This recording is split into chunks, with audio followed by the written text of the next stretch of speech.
For 10 years, I've been married to the billionaire who held me the night my father's company collapsed. Then yesterday, my daughter's homework led me to a photograph that proved he was there before the fall. And I hate that part of me still loves him. I wasn't just the owner's daughter. I was the CEO, already in the chair long enough for my father to blame me when everything burned. Now I'm looking at proof that my husband was watching before the fire started. How Mom and Dad met. My daughter's handwriting with crayon hearts in the margins. A lie she inherited without knowing. 10 years of mornings, 10 years of raising her, and years of believing I was loved and not collected. The photo proves he knew me before. The safe will prove what he did. I have a week before her project is due, and to decide if my marriage was rescue or purchase. Nadira was waiting at the kitchen island when I came down. Pencil in hand, worksheet spread flat, her feet swinging beneath the stool because they couldn't quite reach the floor. 10 years old. Her father's dark hair, my hazel eyes. A face that didn't know yet what it might inherit. Can you help me with the interview part? The assignment. How Mom and Dad met. The reason I'd opened that box in the attic. The reason the photograph was now pressing against my hip through cashmere. Of course, sweetheart. I sat beside her, read her careful lettering. Crayon hearts in the margins. Pink, purple, red. She'd already written her version. Mommy was sad, and Daddy made her feel safe. Is that right? She looked up at me. That's what Daddy said when I asked him. Daddy said. I kept my face still. That's exactly right. Later, after she was asleep, her door cracked, nightlight glowing, the last traces of childhood still protecting her, I sat on the edge of my bed with my phone. The gala photograph lay flat on the duvet. 15 years old, matte finish, my father at a podium mid-gesture, and in the background, a face I'd kissed 10,000 mornings. I photographed it, screen brightness low. The click of the shutter felt like evidence being filed. Then I searched. Hollis Blackwood Supplier Conference 2010 guest list. Nothing usable. Archived trade publications required subscriptions. I'd need the morning to dig. Tavish appeared in the doorway, charcoal sweater pushed to his elbows, platinum watch catching the bedside light. He looked the way he always looked. Present. Patient. Mine. You disappeared after dinner. His voice was soft, concerned. Everything okay? I slid my phone beneath the pillow. Just checking emails. He crossed the room, sat on the edge of the bed beside me. His hand found its familiar place, the small of my back warm through the fabric. I flinched. It was involuntary. A half-second recoil, muscles tightening before I could stop them. His hand was the same hand that had held the photograph earlier, placing it face down with too much care. The same hand that had lied. He noticed. His fingers paused against my spine. Verena? My name in his mouth. Rennick. Not Hollis Blackwood anymore. Just tired. I smiled. The mask held. Long day. He watched me for a moment, those dark eyes that once made me feel seen and now made me feel studied. Then he nodded, kissed my forehead, and went to brush his teeth. I lay awake for hours, his breathing beside me, even and untroubled. His hand reaching for me twice in sleep, habit, reflex, or something more deliberate. Each time I didn't move closer. Each time I didn't pull away. The photograph was in my nightstand drawer now. Evidence in the bedroom of my evidence. 7 days until Nadira's presentation. 7 days to decide what truth was worth and what it would cost the girls sleeping down the hall. Tomorrow, I would find the guest list. Tomorrow, I would know if his presence at that gala was coincidence or architecture. Tonight, I lay beside my husband and pretended to be his wife. Monday morning. Tavish left for the city at 7. Quarterly meetings, he said. A kiss on my cheek that I received like a stranger's handshake. Nadira's carpool collected her at 7:40. I watched from the window until the minivan turned the corner. Then I opened my laptop. The Hollis Blackwood Components Group hadn't existed for 11 years, but the industry's memory was longer than its mercy. Trade publications archived everything. Gala programs, conference agendas, guest lists organized by category. The 2010 Supplier Conference, the event my father had hosted 3 years before the collapse. The ballroom where a younger Tavish had stood in the background, watching. I found the program first. Speeches, breakout sessions, a charity auction my mother had organized. The names of the keynote sponsors, 3 of which had been Hollis Blackwood creditors when everything burned. Then the guest list. My father's name at the top, of course. Conrad Hollis Blackwood, Chairman and CEO.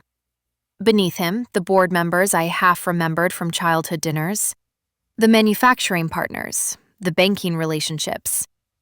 And then, under a subheading I almost scrolled past, analyst guests, Pendleton Credit Partners, T. Rennick.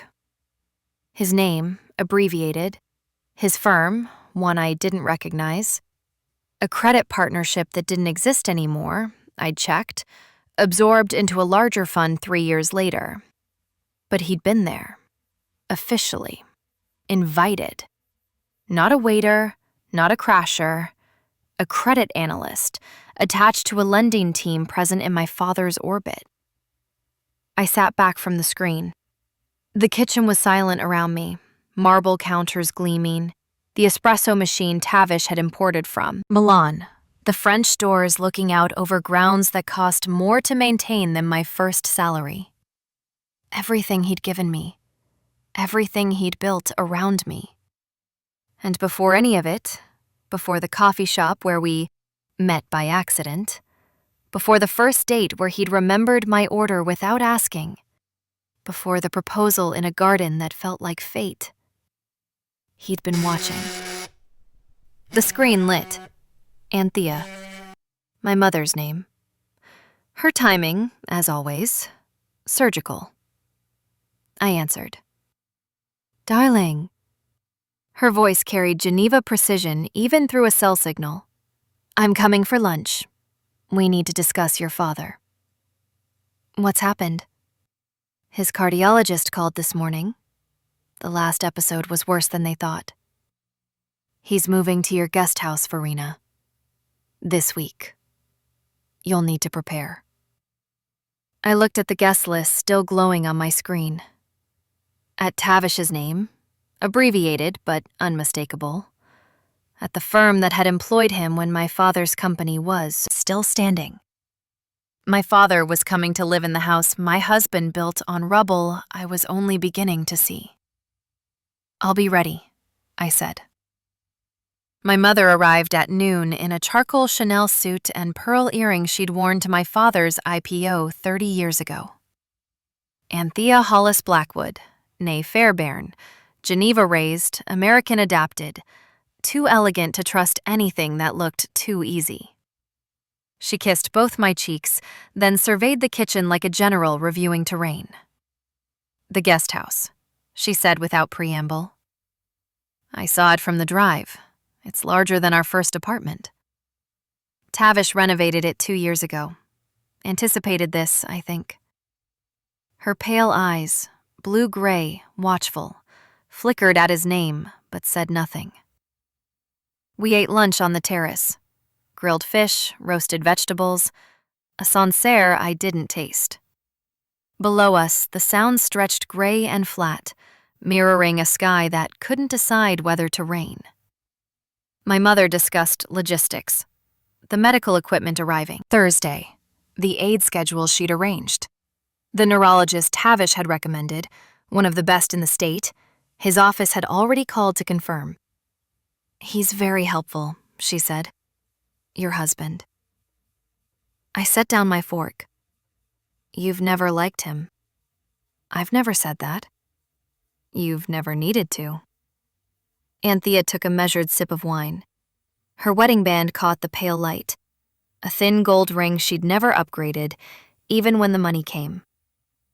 "I married your father when he had a factory and a dream. I watched him build something real with something earned." She paused. "Tavish had everything already. Men who have everything only give when they're hiding what they took." "What did he take?" She looked at me. Through me, really. The way she looked when I was 17 and lying about a party, or 28 and pretending the company's collapse wasn't breaking me. "I don't know, darling. But generous men hide what they can afford to lose." We finished lunch in near silence. She asked about Nadira's school. I answered on autopilot. When she rose to leave, she paused at the French doors. "Your father blamed you for the collapse." Her voice was quiet now, not for my benefit, but for the words themselves. "He was wrong. He knew he was wrong. He blamed you because he couldn't blame himself." I stood very still. "The company was dying before you took the chair, Verena. You held the title when the music stopped. That doesn't make it your song. Why didn't you tell me? Would you have believed me?" She adjusted her scarf. Silk, Hermes, muted tones. "You needed someone to forgive you. I thought you'd find it eventually. I didn't know it would be him." I watched her drive away. The gates opened, closed. The house settled into its afternoon silence. And I understood something I hadn't before. My mother had been watching Tavish for 10 years, waiting. And now I was finally paying attention. I wasn't alone anymore. I was just finally paying attention. That evening, Tavish returned late. An investor dinner, he said, apologizing at the door with flowers in his hand.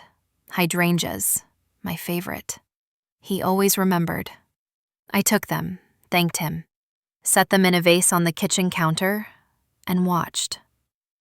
After dinner, Nadira in bed, homework finished, the assignment still waiting in her backpack like a bomb with a week-long fuse, Tavish retreated to his study. The door closed behind him with a sound I'd heard 1,000 times but never truly listened to. I waited in the hallway. 10 minutes, 15, 20. The estate manager appeared from the service wing, middle-aged, discreet, carrying a tray with espresso. She paused at the study door, shifted the tray to one hip, and entered a code on the keypad I'd never noticed until tonight. 3584, #, green light. I photographed it. Quick, silent. My phone raised and lowered in one breath. The manager entered. The door closed. I stood very still, my back against the hallway wall, my heart loud enough to hear. She emerged 2 minutes later, tray now empty. Nodded at me as she passed, Mrs. Rennick, as if I were just another fixture in the house. I watched her go. Then I watched the study door. The safe was behind the bookshelves. I'd seen him open it once, years ago. A hidden panel, a biometric lock inside. At the time, I'd thought it was paranoid security. Wealthy men and their redundancies. Cash, passports, documents they'd never need. Now I understood differently. The safe wasn't precaution. It was containment. Whatever he kept locked away, Whatever couldn't live in file cabinets or cloud storage or office safes with employees who might see, it was there, behind the walnut and the brass and the museum-grade art. Tavish stepped into the hall. He saw me and smiled, easy, warm, untroubled. Waiting for me? I matched his smile. Just heading up. He walked toward me. I didn't retreat. His hand found my waist, the familiar gesture, the territorial tenderness. I let it land. Didn't flinch this time. "You've been distracted today," he said. Not accusatory. Concerned. Always concerned. "Everything okay with your mother's visit?" "Just logistics. Conrad's moving in Thursday." "I know. I've arranged the medical consult." He brushed a strand of hair from my face. "Anything you need, anything he needs, you tell me." "I know." I went upstairs. He returned to the study. And the code stayed in my phone like a key to a room I wasn't supposed to enter. Tomorrow my father would arrive. Tomorrow the house would fill with the man who blamed me for his empire's fall, while I planned to steal proof from the man who might have caused it. I lay awake again. But this time, I wasn't just surviving the night. I was waiting for Tavish's first trip away. Tuesday morning, the medical transport van pulled through the estate gates at 9. I watched from the kitchen, coffee untouched, Nadira already at school, as the aides wheeled the equipment toward the guest house. Hospital bed. Oxygen concentrator. The machinery of diminishment, arriving in boxes stamped with company logos I didn't recognize. And behind all of it, my father. Conrad Hollis Blackwood had built an empire with his hands and his voice. Now the hands trembled on the wheelchair armrests, and the voice came in fragments, clear for a moment, then dissolving into confusion. My mother walked beside him, silver bob immaculate, Hermes scarf knotted at her throat.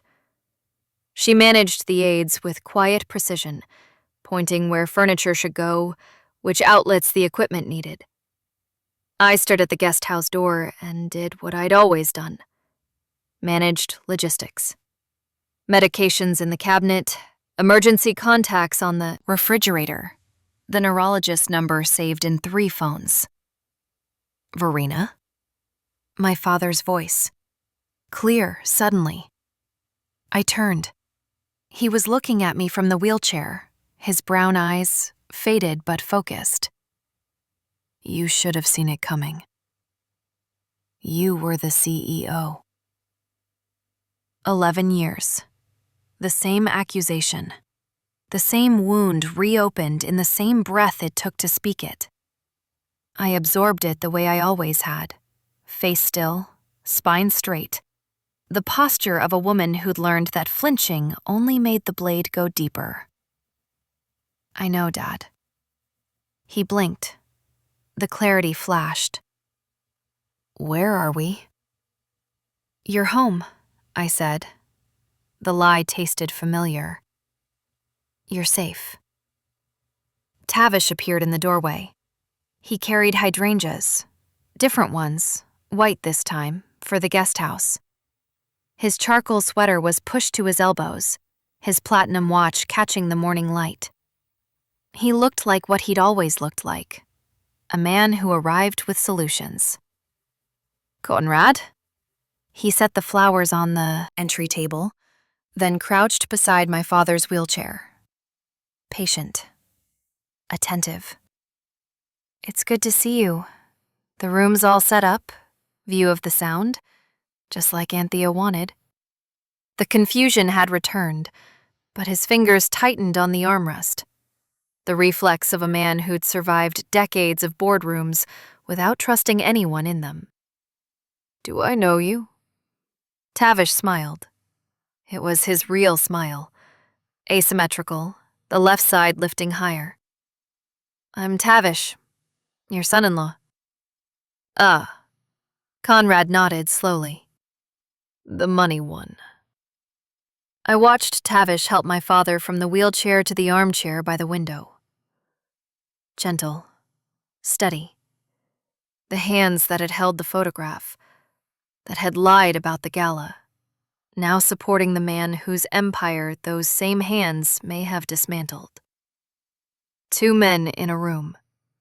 One who had crushed smaller companies, including, perhaps, a precision shop owned by a man named Ansel. One who might have crushed Conrad's in return.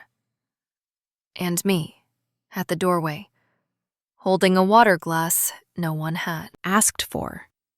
Caring for the father who blamed me in the house of the man who might have earned that blame for both of us. I'll be in the main house if you need anything. Tavish looked up. His eyes found mine. Gray, steady, unreadable. She'll be fine here. I've got it. He stayed with Conrad for an hour. I watched from the kitchen window, pretending to review invoices on my laptop. Tavish read the newspaper aloud, pointed out boats on the Sound, laughed at something my father said, a rare moment of coherence. I couldn't hear the words, but I could see the tenderness. And I couldn't tell if it was love, or performance, or something worse. The kindness of a man who'd already won and could afford to be generous. Thursday night, 10:47 p.m. Tavish's car had left 3 hours ago. Quarterly investor dinner in the city, overnight at the apartment. Nadira was asleep. The housekeeper had gone home at 8. My mother was at the guest house with Conrad, who'd had a difficult afternoon and couldn't be left alone. The house was mine. I stood outside the study door. The keypad glowed faint green in the hallway darkness, waiting, patient, like it had been expecting me. My heart was louder than the grandfather clock in the foyer, louder than the wind through the bare oaks outside, louder than my own breathing. 3584. £. The door opened. Tavish's study. I'd been in this room 1,000 times. Morning coffee, evening conversations, watching him work on weekends. But I'd never been here alone. Never been here to steal. The brass lamp on the desk cast amber across walnut and leather. Museum-grade art on the walls. Floor-to-ceiling bookshelves. Rare editions, first printings. The library of a man who collected knowledge the way others collected cars. And behind the third shelf from the left, a panel I'd seen him open once. 3 years. Go. I'd been bringing him lunch. He'd been distracted. He'd closed it too slowly. I'd never thought to remember. Now it was all I thought about. The panel yielded to the same code. Behind it, a steel door, matte black, with a digital lock. 3584. The safe opened. Inside, files in color-coded folders, a brick of cash, hundreds, bound, 2 passports, his and one I didn't recognize, 3 USB drives in a leather case. And at the back, a smaller box, matte black, no handle, with a recessed panel I recognized. Biometric. Fingerprint. I tried the code. Nothing. Tried variations. Nothing. The box stayed sealed. I photographed everything else. The shell company filings, Meridian Holdings, Cedarbrook Capital. Names that meant nothing until I saw the incorporation dates. All of them. 2011, 2012. The years my father's company bled. A folder labeled HB Restructuring 2012. I opened it with hands that had stopped shaking because shaking took energy I didn't have. Covenant analysis. Debt stack maps. refinancing timelines. Pages dense with numbers I'd once known how to read, from a collapse I'd spent a decade trying to forget. I photographed every page. A car. The blood left my face. I closed the folder, slid it back, shut the safe, panel, shelf, door, and was in the hallway before I could think, heart slamming, hands finally shaking now that the adrenaline had nowhere to go. The car passed. Headlights swept the windows and continued down the drive. Delivery truck. Turning around. Not Tavish. Not caught. I stood in the kitchen in darkness, my back against the sub-zero, breathing like I'd run a mile. The phone in my hand held photographs of my husband's secrets. The folder on his desk proved he'd tracked my family's collapse with the precision of a surgeon marking incisions. And somewhere in that study, behind a lock I couldn't open, was the thing he'd hidden, even from the safe. I'd crossed a line tonight. Not the line of discovering. I'd crossed that with the photograph. This was different. I'd become the kind of woman who steals from her own husband in the dark. Whatever I found next, I'd found it as a thief. Friday, 6:14 a.m. I'd told Tavish I was going for an early walk. Instead, I sat in my car at a trailhead 3 miles from the estate, engine off, phone in my hands. The photographs loaded slowly. I pinched and zoomed, reading documents I should have seen 11 years ago. Would have seen, if I'd known where to look. The HB restructuring folder was 37 pages. Covenant analysis, debt stack maps, refinancing timelines. The language of corporate autopsy written in spreadsheets and legal abbreviations. But I'd been a CEO. I'd sat in boardrooms while lawyers explained why the numbers didn't lie. I knew how to read an execution. Someone had mapped every debt covenant Hollis Blackwood components carried in 2011 and 2012. Liquidity ratios, interest coverage thresholds, the tripwires that, if triggered, would give creditors the right to call loans, accelerate payments, or seize collateral. Someone had tracked our refinancing windows, the narrow months when new debt could have saved us, and the narrower weeks when denial would bury us. Someone had written, in handwriting I recognized from birthday cards and grocery lists, trigger window, Q3 2012. Liquidity covenant breach at 1.8 times. Board will panic. I sat in the car. The sun was rising through the windshield, casting orange across my hands. The phone weighed nothing. The photographs on it weighed everything. He hadn't just been at the gala. He hadn't just known my family's world before the fall. He'd mapped the fall, annotated it, planned for it. The question wasn't whether Tavish had been involved anymore. The question was, how far? Tavish.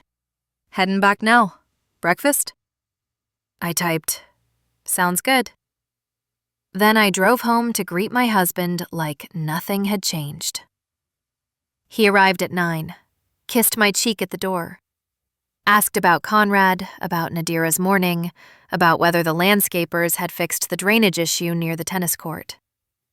Eggs on the stove, coffee in my cup, his hand brushing mine as he passed. I made eggs, he made coffee. Nadira came downstairs in her school uniform, hair half-brushed, asking if anyone had seen her math folder. We found it under the piano bench. For an hour, we were a family, the kind people envied on holiday cards. That night, I sat on the edge of our bed while he got ready for sleep. He pulled his sweater over his head, unbuttoned his shirt. His back was to me, the shoulders I'd held, the spine I'd traced, the body I'd known for 10 years. I watched him, and I hated that I still wanted him. My body remembered before my mind could intervene. The way his hands felt. The way he looked at me in the dark. 10 years of intimacy didn't dissolve because of documents on a phone. He turned, caught me watching. His mouth curved, that asymmetrical smile. See something you like? I smiled back. Automatic, muscle memory. Just tired. He climbed into bed beside me. His hand found my hip. Familiar, possessive, tender. I let it rest there. And I lay awake again, cataloging the ways my body was betraying my mind. Tomorrow I would find a way into the biometric case. Tonight, I would lie beside the man who destroyed my family and pretend the warmth I felt was hate. Sunday night, 2:17 a.m. I'd waited 2 days for this, watched his patterns, noted when his breathing shifted from shallow to deep, when the hand that reached for me in sleep went still. Tonight, he'd brought the biometric case from the study to the bedroom. Weekend review, he said. Quarterly projections. Nothing that couldn't wait until morning. It sat on his nightstand, matte black, sealed. The room was silver blue with moonlight through the floor-to-ceiling windows. The sound was invisible beyond the glass, just darkness and the occasional light of a passing boat. Tavish lay on his back, one arm across his chest, the other extended toward my side of the bed. His breathing was even, deep. The sleep of a man with nothing to hide. I moved slowly, glacially. The mattress was expensive enough not to creak. One of 1,000 small luxuries I'd stopped noticing until tonight, when silence meant everything. The case was lighter than I expected. I lifted it from the nightstand, placed it on the bed between us, and oriented the scanner toward his hand. His right hand, the thumb. I'd rehearsed this in my mind for 48 hours. Which angle, how much pressure, what to do if he woke. I didn't have an answer for that last one. Just the certainty that I needed what was inside more than I needed his trust. His hand was warm, relaxed. The platinum wedding band caught moonlight as I lifted it, gently, so gently, and pressed his thumb to the scanner. The case opened. Inside, a USB drive in a leather sleeve, a single sheet of paper folded once, and a photograph. Color, faded at the edges, the kind printed at a drugstore before digital made everything disposable. A man I didn't recognize. Dark hair, strong jaw, the shadow of a cleft chin. He stood beside a brick building with a hand-painted sign, Rennick Precision Works. I turned the photograph over. Handwriting I knew.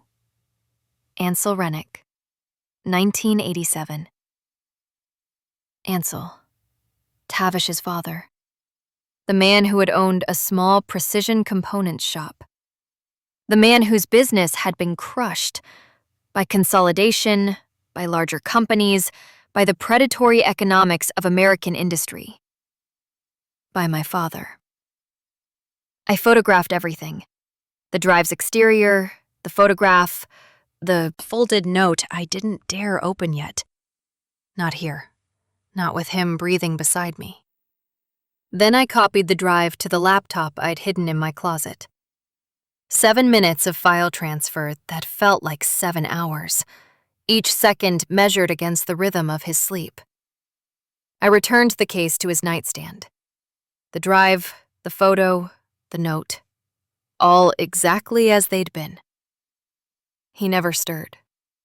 His hand found my hip again in his sleep, a reflex I used to find comforting. Now it felt like a claim.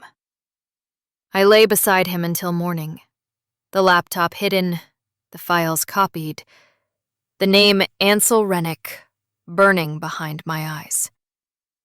Whatever Tavish had done to my family, it had started with what my family had done to his. Monday, 10:23 a.m. A different cafe this time. Stamford, 20 miles from anyone who might recognize me. Burner laptop, cold coffee. The vault drive was plugged in. 3 folders waited on the screen. Structure, execution, Ansel. I opened the first. Shell entities. Meridian Holdings, Cedarbrook Capital, Blackthorn Credit Partners. Each one incorporated between 2011 and 2012. Each one connected, through layers of paperwork I'd once known how to trace, to a single fund, Rennick Capital.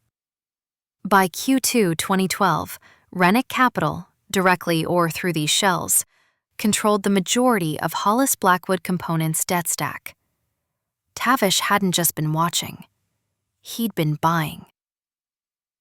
I opened the second folder. A restructuring memo dated August 2012. Covenant call strategy. Refinancing denial timeline. Board pressure points. The language was clinical. The logic was surgical. HB liquidity covenant breach projected at 1.8 times by Q3. Trigger call by September 15th. Deny refinancing through Meridian channel. Board will fracture by October. It wasn't prediction. It was architecture. I opened the third folder. One file, a scanned letter, handwritten. Addressed to no one. Dated a decade ago. I read it twice. Then a third time, because the words didn't change. No matter how many times I looked. You built your empire on the bones of smaller men. My father was one of them. He spent 4 years not knowing his own name. He died when I was 14. I spent the next 20 years becoming someone you couldn't ignore. You'll never read this, but I needed to write it. I am what you made. The espresso grinder shrieked, then softened, like someone had turned it down inside my skull. The conversations, the typing, all of it dissolved into static. My father had destroyed Ansel Rennick's company. Ansel had declined. 4 years neurologically diminished, then death. Tavish had been 14. A boy watching his father disappear. And then Tavish had spent 2 decades building the weapon to return the favor. Was that justice? Or just another sin wearing righteousness like a suit? I looked at the screen. A text from my mother. Conrad had a rough night. Can you come to the guest house? I closed. The laptop. Left the coffee. Drove home. It was 3 a.m. when Conrad woke screaming. I'd fallen asleep in the chair beside his bed. My mother had been exhausted, and I'd sent her to rest. The aides were off until morning. Where am I? Where's Miriam? Miriam was his sister. She'd been dead for 15 years. I held his hand, spoke softly, told him he was safe, that Miriam was fine, that the sound was just outside the window like it always was. He calmed slowly. The terror in his faded eyes softened into confusion, then into something like peace. You're the good one, he said, looking at me. You always were. I didn't know if he knew who I was. I didn't know if it mattered. Tavish stood in the doorway. He wore sweatpants and a white undershirt, feet bare on the cold floor. He'd woken to find my side of the bed empty. He watched me smooth the blanket over my father's chest, watched me whisper reassurances to the man whose company he'd destroyed. His face was unreadable, but his eyes, slate gray, deep-set, held something I couldn't name. Guilt? Tenderness? The strange satisfaction of witnessing a mirror? I didn't ask. He didn't explain. He simply watched until Conrad slept, then disappeared back toward the main house. I found him in the kitchen the next morning. Coffee made, toast waiting. Normal. Domestic. The performance we'd both mastered. I sat across from him. The gala photograph was in my pocket. I'd kept it there for a week, waiting for the right moment. There was no right moment. There was only now. You were there. I set the photograph on the table between us. At my father's gala, 3 years before the collapse. He looked at it. His face didn't change, but I saw it. The half-second delay before he reached for his coffee. The same tell I'd caught when I first showed him. I was an analyst. I was at a lot of events. Were you watching us? A longer pause. He set down the cup. Yes. Were you watching me? Yes. I waited for more, a confession, an explanation, the full truth I'd already read on a screen in a Stanford cafe. He gave me history instead. I was young, angry, curious. His voice was calm, measured, the voice he used in negotiations. I wanted to see what kind of people built empires on smaller men's bones. And then I saw you, and everything changed. Changed how? He looked at me, through me, the way he'd looked that first night, in a coffee shop where we'd accidentally met. I stopped wanting to destroy. I started wanting to understand. It wasn't a lie. It also wasn't the truth. He'd destroyed anyway. He'd just fallen in love in the process. I stood, left the photograph on the table, walked toward the hallway. He caught my arm at the doorway, turned me, his hand on my waist, the gesture he'd made 10,000 times. He kissed me. And I kissed him back for 1 moment, 2, before I pulled away. Not hard, not angry, just a stopping. He searched my face, looking for what I'd decided, looking for what I knew. I said nothing, gave him nothing. I walked upstairs alone. He'd admitted proximity. He'd admitted watching. He'd called it history, not crime. But I had the drive. I had the memos. I had his letter to a father whose death I was only beginning to understand. Tomorrow, I would confront him with everything. Tonight, I would sleep in the bed of a man who destroyed my family and still kissed me like I was the only thing he'd ever wanted to keep. Tuesday, 7:42 p.m. Nadira's sleepover pickup had been at 5. I'd braided her hair, packed her overnight bag, kissed her forehead at the door. Have fun, sweetheart. She'd waved from the minivan window. 10 years old, trusting the world because no one had given her a reason not to. I found Tavish in his study. The study door stood open. He wanted me to walk in. He was seated at his desk, not working, waiting. I walked in without knocking, placed the vault drive on the walnut surface between us. I know what you did. Not part of it. All of it. He looked at the drive. His face didn't change. He didn't reach for it. Where did you... Does it matter? He studied me. Those dark eyes that had once made me feel safe now looked like calculation behind glass. No, he said. I suppose it doesn't. I walked him through it. The CEO voice, the one I'd used in board meetings before everything collapsed, came back without effort. Shell, entities. Debt acquisition, covenant strategy. The memo annotated in his handwriting. Trigger window, Q3 2012. I read his letter aloud, the one addressed to no one. You built your empire on the bones of smaller men. My father was one of them. I am what you made. When I finished, the only sound was the clock on the mantel. Even that seemed reluctant. Tavish sat back in his chair. The brass lamp cast amber across half his face, left the other half in shadow. My father was Ansel Rennick. His voice was level, not defensive. He owned a precision component shop in Pennsylvania. Small, quality work. One valuable patent. 17 employees who'd been with him since before I was born.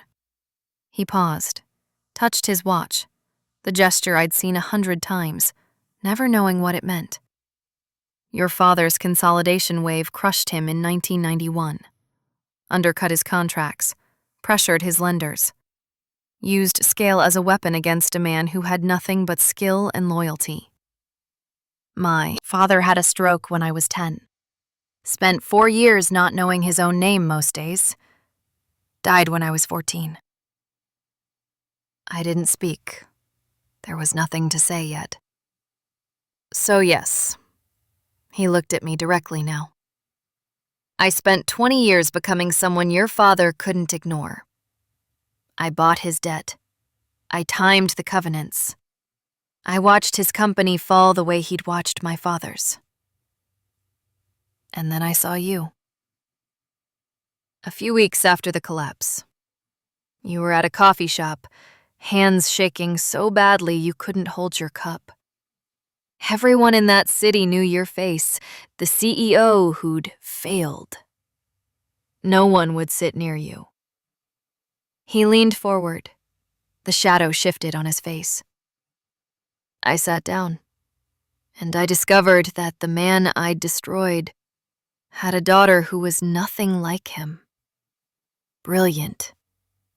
Wounded. Real. Was any of it real? My voice came out flatter than I intended. The marriage. Nadira. 10 years. Was any of it real? All of it. His voice cracked. Barely, but enough. All of it was real. That's the only thing I can't forgive myself for. I stood in his study. The study I'd broken into. The safe I'd breached.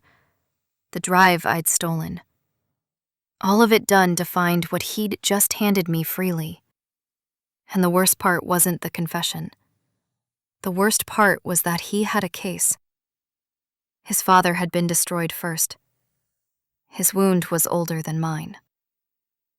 I picked up the drive, put it in my pocket. I don't know what I'm going to do yet. I know. I walked out without looking back. The next 3 days were logistics. I moved my things to the guest room down the hall. The closet there was smaller, enough for a week's worth of clothes, which was all I could carry without Nadira noticing the volume. I'm having trouble sleeping, I told her Wednesday morning.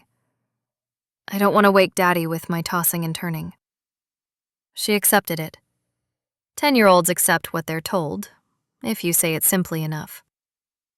Meals were silent or triangulated through her. Pass the salt. How was school? Did you finish your math homework? The vocabulary of families who have stopped speaking to each other, but haven't stopped existing.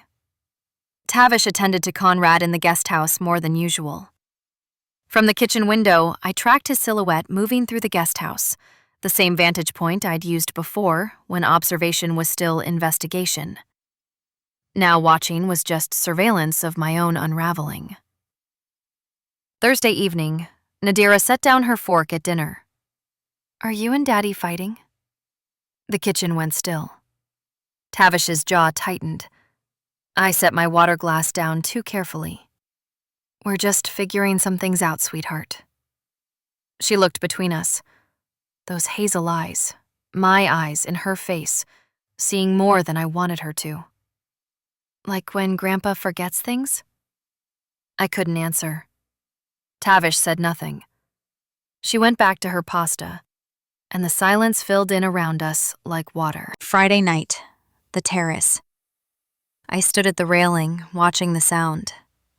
Gray water, gray sky, the boats passing as distant lights that meant nothing. The cold had settled in.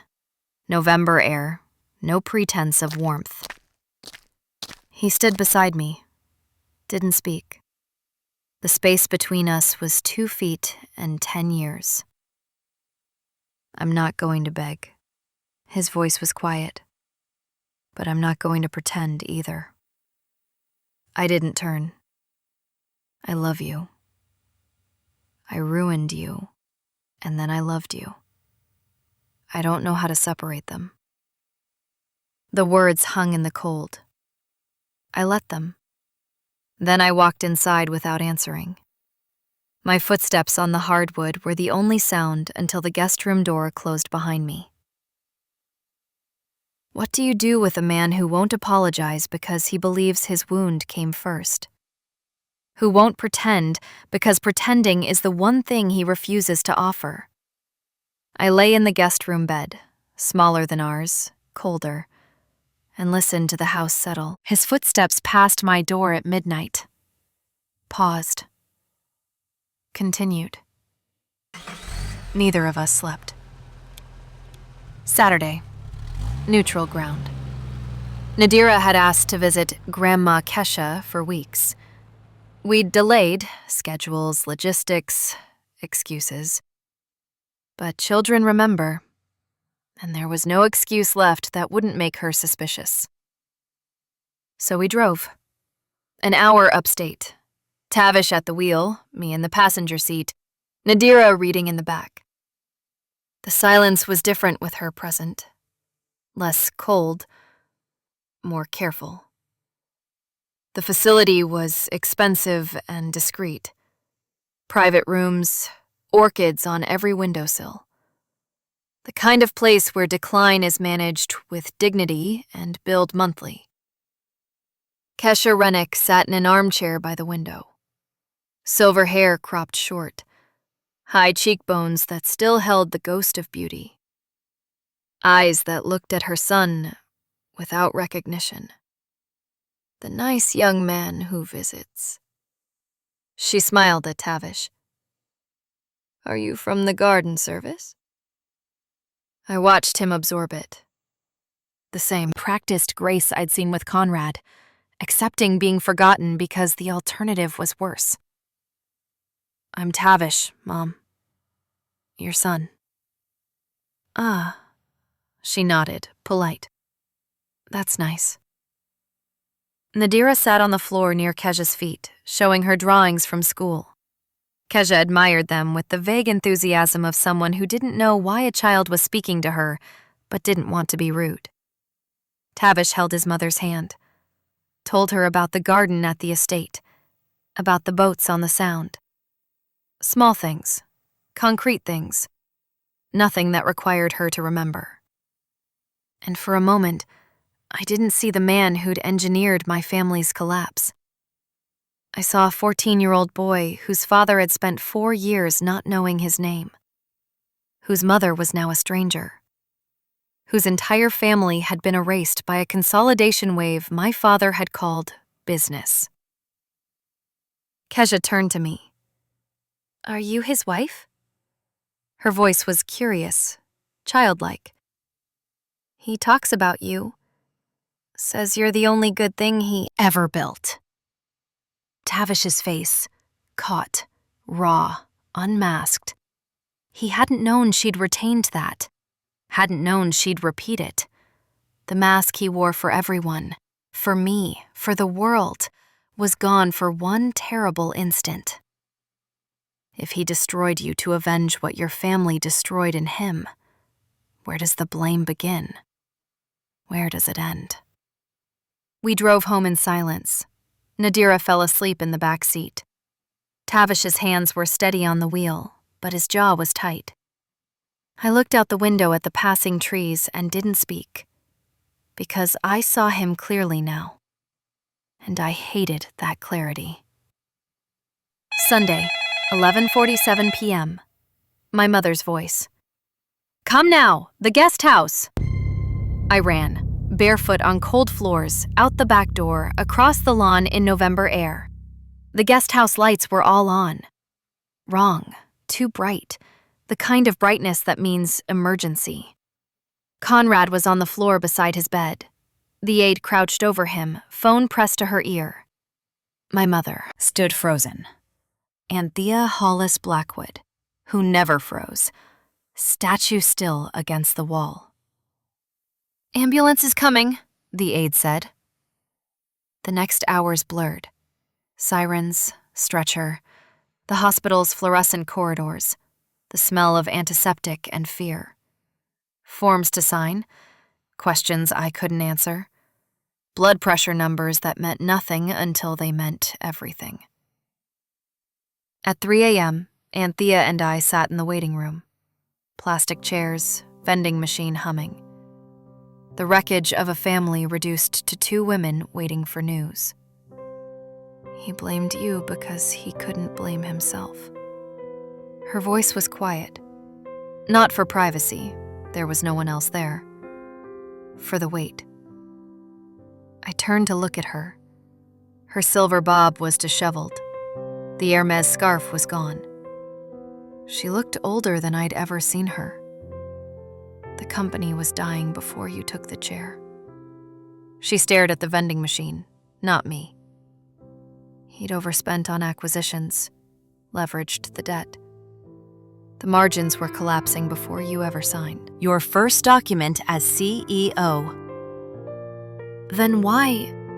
Because fathers don't admit failure to daughters they raised to be better than them.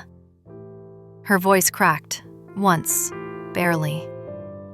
"You just held the title when the music stopped."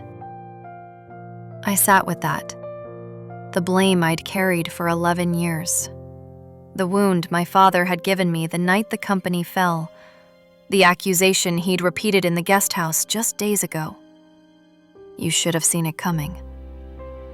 It was never fair. I'd known that somewhere, but I'd needed someone to confirm it. I just hadn't known it would be her. Tavish appeared at the waiting room entrance, coat over sweatpants, hair uncombed. He'd driven from the estate the moment he heard. "The neurologist at Mount Sinai owes me a favor. I can have Conrad transferred within the hour. Best stroke care in the country." Anthea looked at him. That pale blue gaze, Geneva sharp, American hardened. Generosity isn't the same as goodness. He didn't flinch. I know. He didn't argue, didn't explain. Just stood there, offering what he had because offering was all he knew how to do. Conrad survived, diminished further. Speech gone now, cognition partial. He'd need full-time care, the kind that cost what normal people couldn't afford. The kind Tavish could. I sat alone in his room at 5 a.m. The monitor marked each beat with a thin, impatient chirp. My father slept, or something like sleep. The man who'd built an empire on crushing smaller men, who'd blamed his daughter for the fall, who was now beyond blame, beyond speech, beyond everything. My phone buzzed. A calendar reminder. Nadira's project due. Monday. How my parents met. The child was waiting for a love story, and all I had was ruin. If I exposed Tavish, who paid? Nadira loses her father, Conrad's care collapses, and Thea's comfort vanishes. If I stayed silent, I became complicit. Part of the lie. Another person holding a truth that, spoken, would destroy everyone it touched.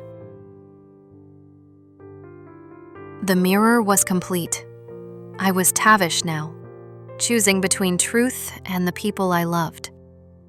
And I understood, finally, why he'd kept the drive in a biometric safe. Some truths aren't hidden because we're ashamed of them. They're hidden because we don't know who survives if they get out. Monday, just after 6. I sat at the kitchen island with a legal pad. Yellow paper, blue ink, the handwriting I hadn't used since the boardroom. I wrote 2 columns. Leave. Nadira's world shatters. Custody battles. Conrad's care becomes my burden alone. His medical costs, his decline, his silence. Anthea watches from whatever rubble remains. And Tavish? He loses nothing that matters to him. His fun survives. His reputation survives. The story never gets told. Stay. Nadira keeps her father. Conrad keeps his care. Anthea keeps her comfort. The lie lives. I become complicit, part of the architecture that hid the truth. I stared at both columns. Neither felt like survival. Then I tore the paper, set it aside, wrote a new heading. Rewrite. The language came back slowly. Trust structures, governance clauses, irrevocable beneficiaries, independent trustees, the vocabulary of my old life. The CEO who had once restructured divisions and managed hostile boards. I wasn't drafting a prenup. I wasn't filing for divorce. I was restructuring a marriage the way I'd once restructured companies. Converting emotional chaos into enforceable terms. Translating what he'd done into what he'd owe. My phone sat beside the legal pad. I picked it up, called my mother. I need the name of a trust attorney, someone who doesn't know Tavish, someone who works for me. Anthea's voice was quiet, careful. You're staying. I'm not leaving. That's not the same thing. She gave me a name. A woman in Hartford who'd worked with Geneva families for 30 years. Discreet, precise, expensive.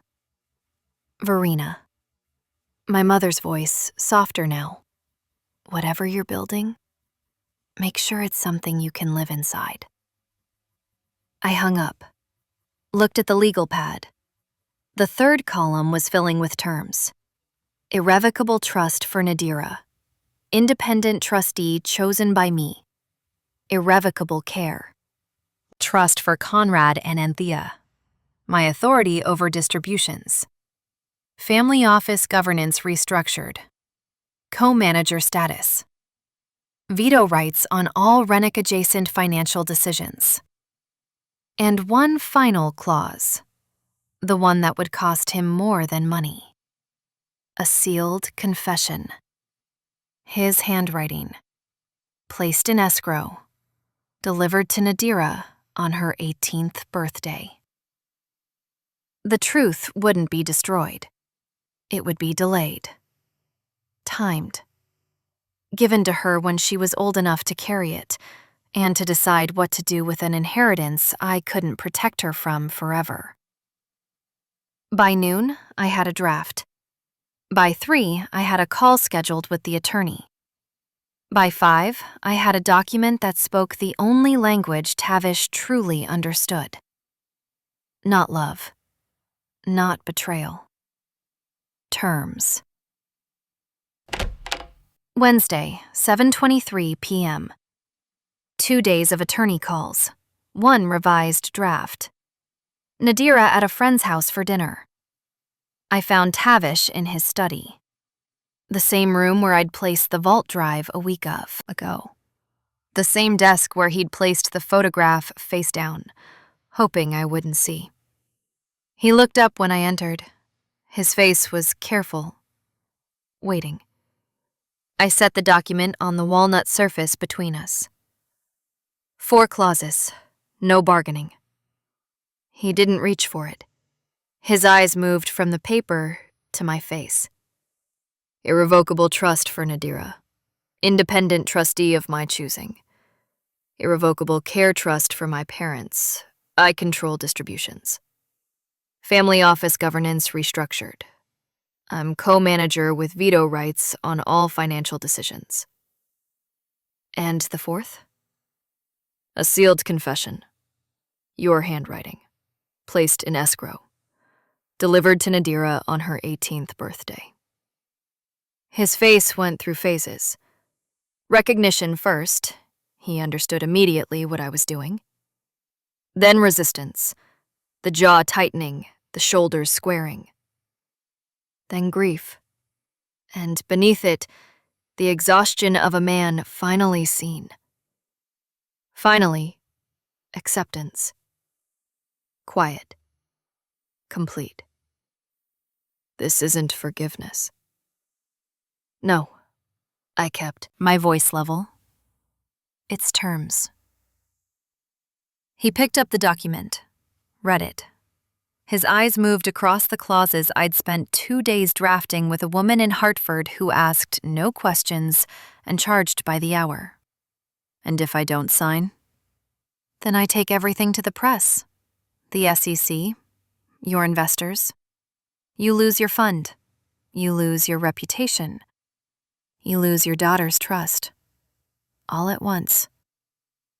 Or you sign, and I stay, and we raise her together inside a truth we both know. He set the document down, looked at me. You finally learned to speak my language. I always knew it. I just hoped I'd never have to use it.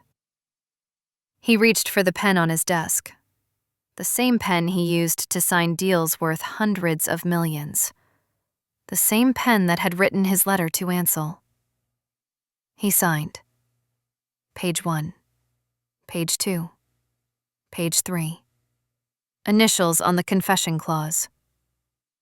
When he finished, he slid the document back across the desk. The same gesture I'd made with the vault drive. Power transferred.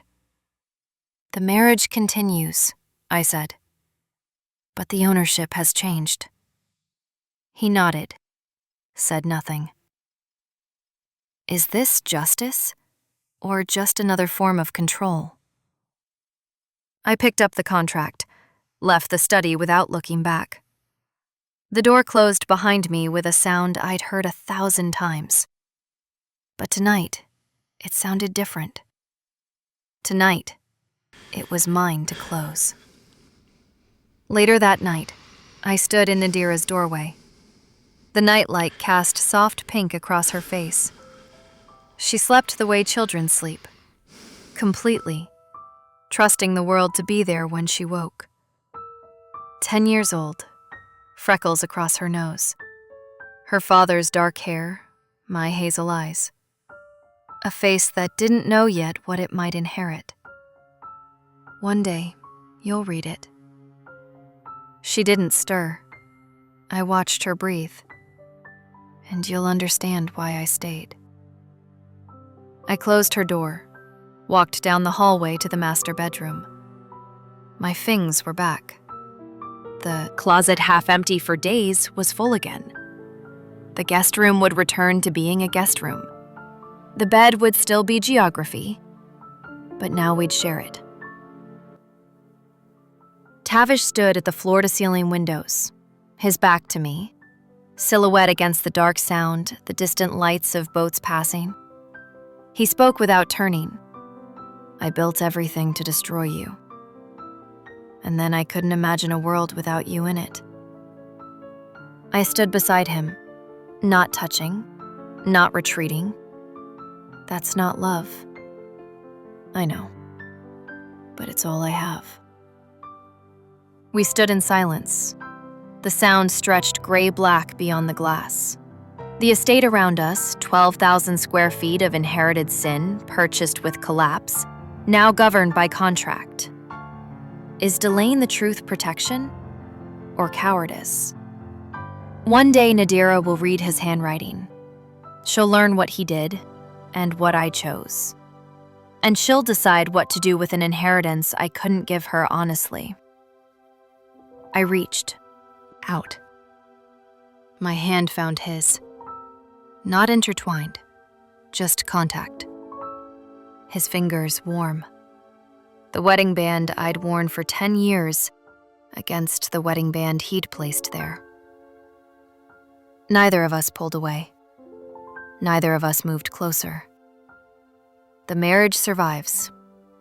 The trust does not. Verena Hollis Blackwood stayed, not as his possession, not as his forgiveness, as his consequence.